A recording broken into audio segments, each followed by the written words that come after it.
Salute, salute, man. Bow, this is Boxing Nocturnal Thoughts, real quick video, then I'm getting out the way, man. It's Jaron Boots Ennis, the next GOAT of the welterweight division. First of all, we really haven't established the GOAT of the welterweight division in this era, to be honest.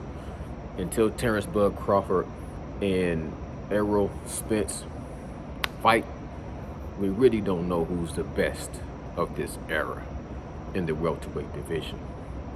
But I think of this, comparison, this analogy of who's the GOAT when it comes to basketball. And trust me, I really don't. I'm not into basketball at all. So I don't know who's who right now, besides the ones that's really like standout champions. But all the young dudes, I don't know who is the stars of basketball. But I am from the generation of when it was, Michael Jordan. So when you hear about the GOAT conversation in basketball, you hear three names in the last couple of decades: Michael Jordan, Kobe Bryant, and LeBron James. That's who you hear from the majority of people when they talk about the GOATs. And in my opinion, it really ain't even no dispute to it or no debate to it. It's Michael Jordan, in my opinion. But I don't know nothing about basketball. But I do know, when I think about Jaron Boots Ennis being in that, Mount Rushmore type of a conversation, and you're talking about in the future, I say it's hard to tell because he could be the next Penny Hardaway.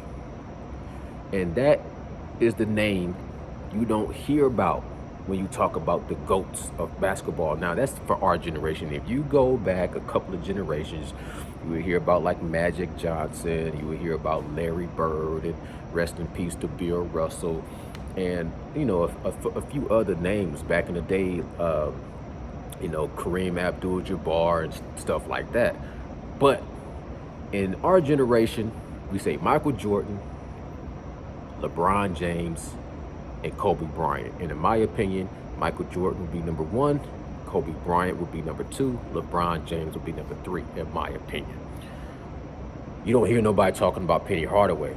And I'm saying this because at one point in time, Penny Hardaway was taken over.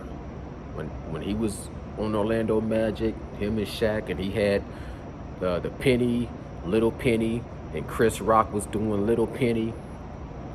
Everybody at that point in time was saying Penny Hardaway is going to be the next Michael Jordan. And I don't know if it was an injury or whatever it was. I just remember Penny Hardaway kind of went ghost, and he never really elevated back into the conversation like you hear LeBron James and Kobe Bryant being compared to Michael Jordan.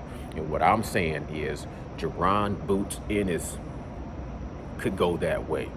He could go that Penny Hardaway way. I'm not saying that he will, because in my opinion, when you look at the welterweight division, you have Ennis, you have Virgil Ortiz, you have Keith Thurman, you have Conor Benn, you still have Terrence Bud Crawford, and you still have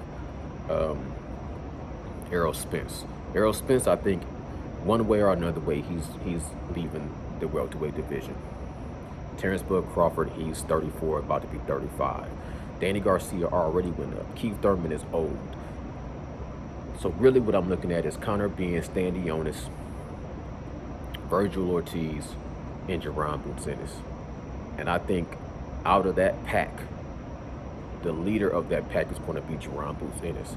And then what he does in the future, if he continues to dominate and reign supreme, then he's going to be the next GOAT. But only time will tell. Right now, I really think that he would beat Virgil Ortiz based off what I've seen against Virgil Ortiz against Michael McKinnison.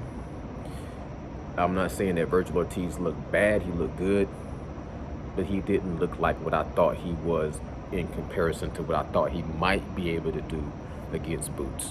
Boots has fought Sergey Lipinets, showed a little bit of weaknesses in his defense, but he dominated and took care of